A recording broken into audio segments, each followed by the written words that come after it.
Singot nga idol, mag-ora ta ni Robing ni tuyok ta sa planta kay monitoring ta.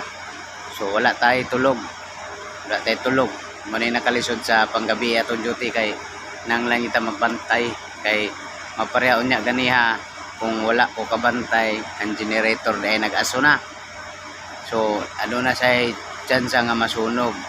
So kita man ang naka-assign ana na magbantay say ato man ang kuan his designation. So wala itay tulog munay nakalisod sa panggabi mga idol. Singot ko basa na akong sinina. Then pagkadlawan lisod gyapon ta makatulog kay init kayo.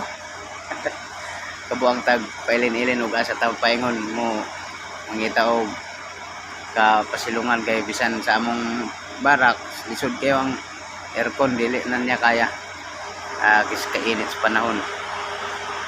So kahapon lipid-lip ra gyud sa adlawan ning inita.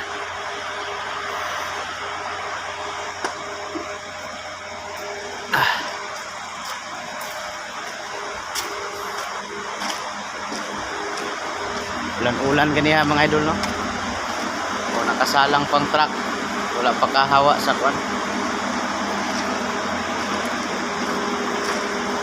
Sa planta. Truck nakasalang mga idol.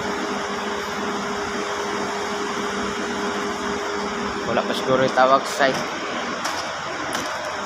So waiting ta hanggang alas 8 kay ang atong oras alas 4 pa kadlawon.